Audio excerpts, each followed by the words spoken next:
Chapter 16. Flying Saucers? Nothing extraordinary. Then I asked her to show me an example of her knowledge of some technical subject.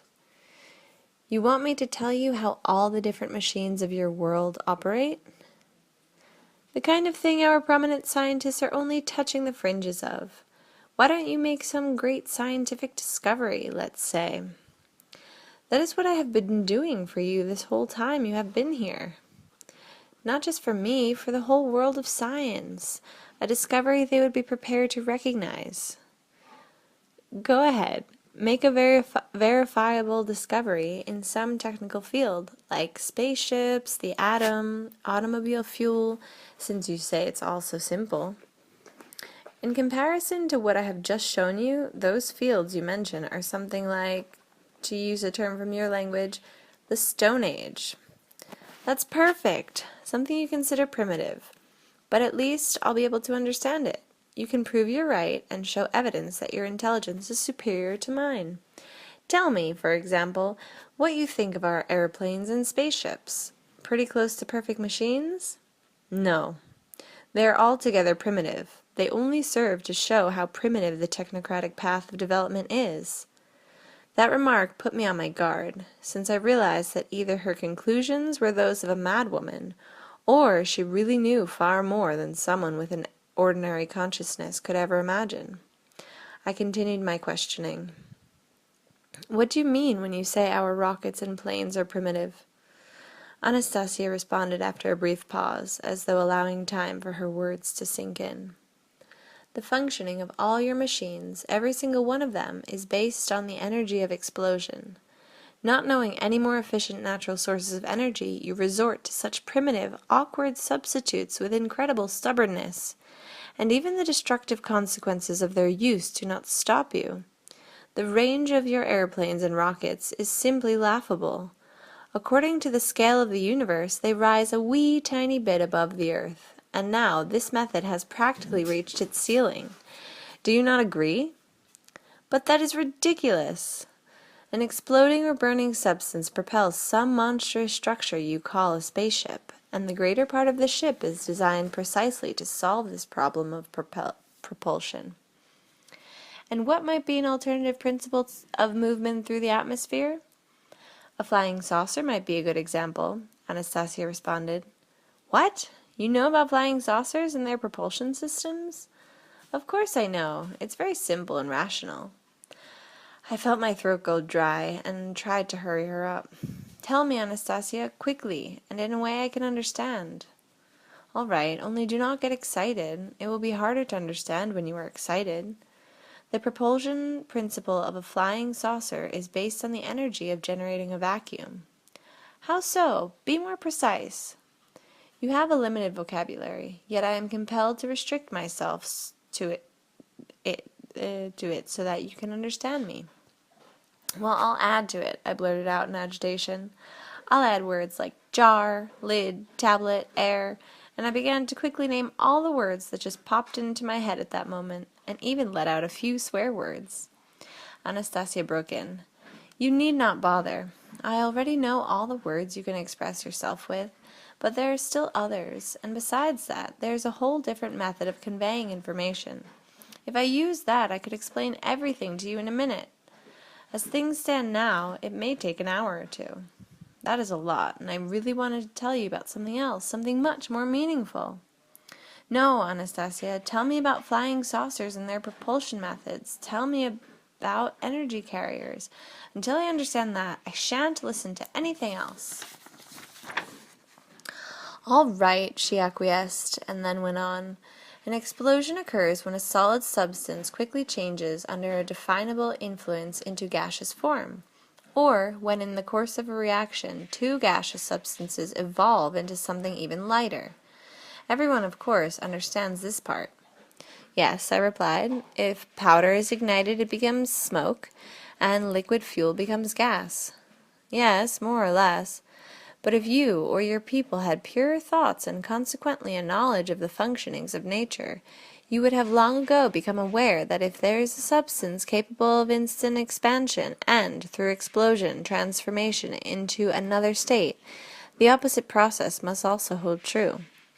In nature, there are living microorganisms that transform gaseous substances into solids. All plants do this, in fact, only at varying speeds and with varying degrees of firmness and solidity of the resulting substance. Take a look around you, and you will see that plants take in liquid from the earth and breathe in air, and then process these into a hard and solid body. Let us say wood, or something even harder and more solid, like a nutshell or a plum stone. A microorganism smaller than the eye can see does this with fantastic speed, feeding, it would seem, on air alone. It is these same kinds of microorganisms that power flying saucers. They're like the microcells of the brain, only their operation has a very narrow focus. Their sole function is propulsion, but they carry out this function to perfection, and they can accelerate a flying saucer to 1/19th the speed of the average modern earth dweller's thought. These microorganisms are located on the inner surface of the upper part of the flying saucer and positioned between its double walls, which are set approximately 3 centimeters apart. The upper and lower surfaces of the outer walls are porous, with micro-sized pinholes. The microorganism draws in the air through these pinholes, thereby creating a vacuum ahead of the saucer. The streams of air begin to congeal even before contact with the saucer, and as they pass through the microorganisms, they are transformed into tiny spheres. Then these spheres are enlarged even more, to approximately 1/2 centimeter in diameter. They lose their firmness and slide down between the walls into the lower part of the saucer, where they again decompose into a gaseous substance. You can even eat them, if you can do this before they decompose. What about the walls of the flying saucer? What are they made of? They are cultivated, grown. How so? Why the surprise? Just give it a little thought, you will figure it out. Many people cultivate a fungus in various kinds of containers. The fungus imbues the water in which it is placed with a pleasant, slightly acidic flavor, and takes the shape of the container. This fungus is very similar to a flying saucer. It creates a double wall around itself. If another microorganism is added to its water, it produces a congealment. But this so-called microorganism can be produced, or rather generated, by the power of will or the brain, much like a vivid concept or imagery. Can you do this? I asked. Yes, but I don't have sufficient brain power of my own. The action of several dozen people having the same ability is required, and it takes about a year all told. And can one find on our earth everything necessary to make, or grow, as you say, such a flying saucer and the microorganisms? Of course one can. The earth has everything that the universe has. But how do you get the microorganisms inside the walls of the saucer if they are so small you can't even see them? Once the upper wall is cultivated, it will attract and collect them in huge numbers, just as bees are attracted to cells. But this process also requires the collective will of several dozen people. In any case, what is the use of elaborating further if you cannot cultivate it for lack of people with the right kind of will, intelligence, and knowledge? Isn't there some way you could help? I could! So do it! I have already. What have you done? I was still perplexed. I told you how children should be raised, and I can tell you more. You must tell this to others. Many will understand, and their children raised in this manner will have the intelligence, knowledge, and will permit them to make not only a primitive flying saucer, but significantly more. Anastasia, how do you know so much about flying saucers? Does that too come through your communication with plants? They have landed here, and I helped the occupants repair their ship. Are they much smarter than us? Not at all. They have a long way to go to attain the level of man. They are afraid of us, afraid to approach people, even though they are very curious. At first they were afraid of me. They trained their mental paralyzers on me, put on quite a show. They tried to frighten me, shock me. It was quite a challenge to calm them down and convince them I would only treat them with affection. Well, how could they be less smart than us if they can do things man can't do yet? What is so surprising about that? Bees, too, make incredible structures out of natural materials, including whole ventilation and heating systems. But that does not mean they are superior to man in intelligence. In the universe there is no one and nothing stronger than man except God.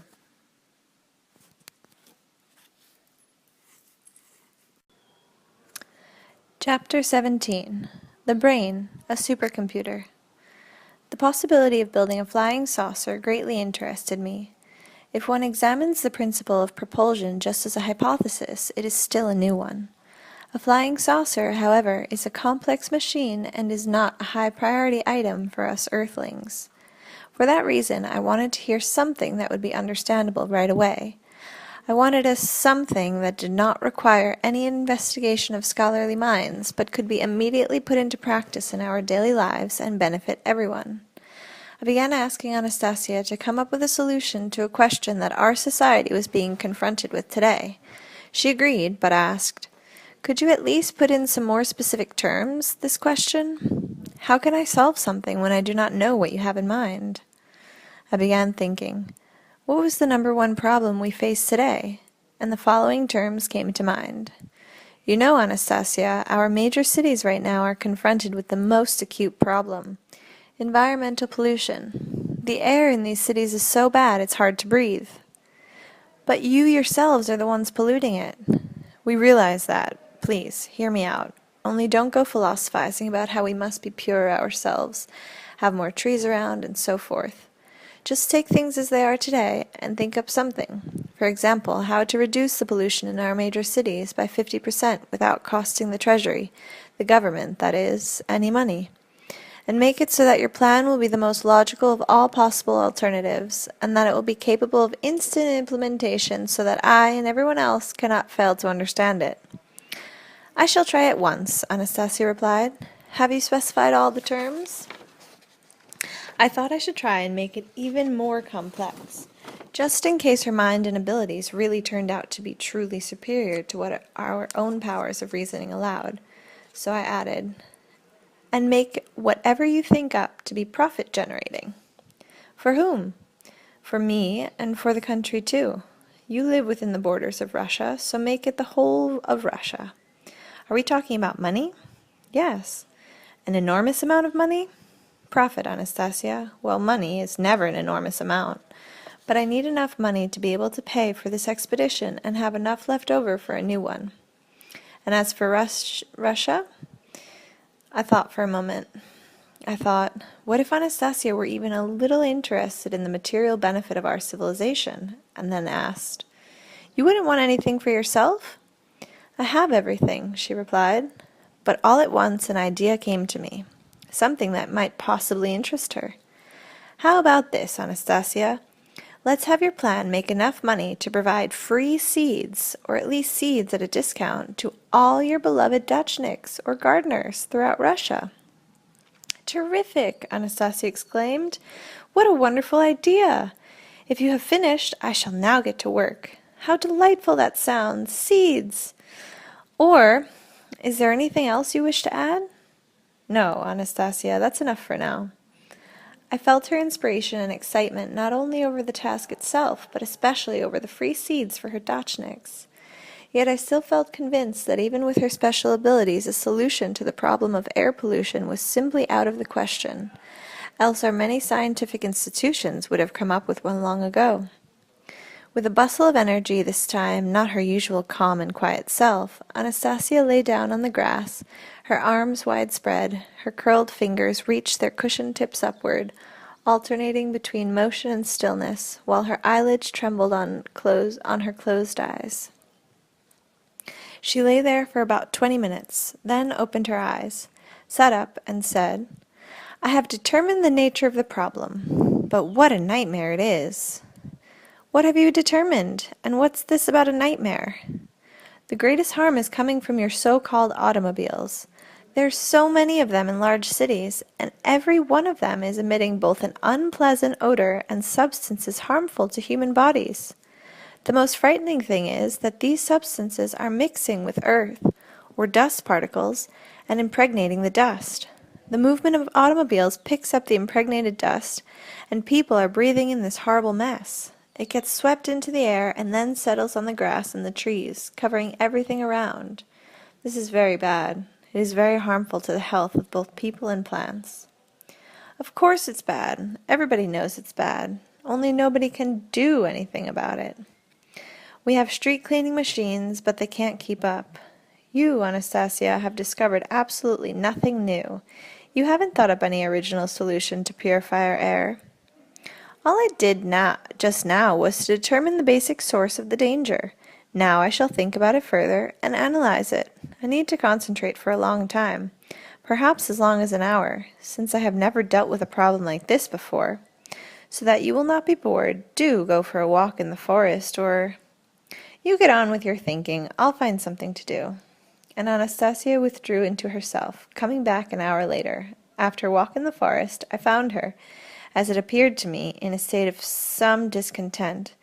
And I said, "You see, Anastasia, you and that brain of yours aren't capable of doing anything either. You don't worry about it. We've got a lot of scientific institutions working on this question, but they, just like you, can only describe the fact that pollution is going on. They haven't been able to do anything about it yet."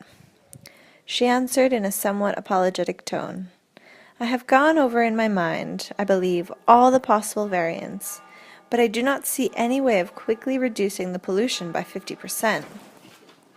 My mind was all at once set on alert. She had found some sort of solution after all. "So what kind of reduction did you come up with?" I asked. She sighed.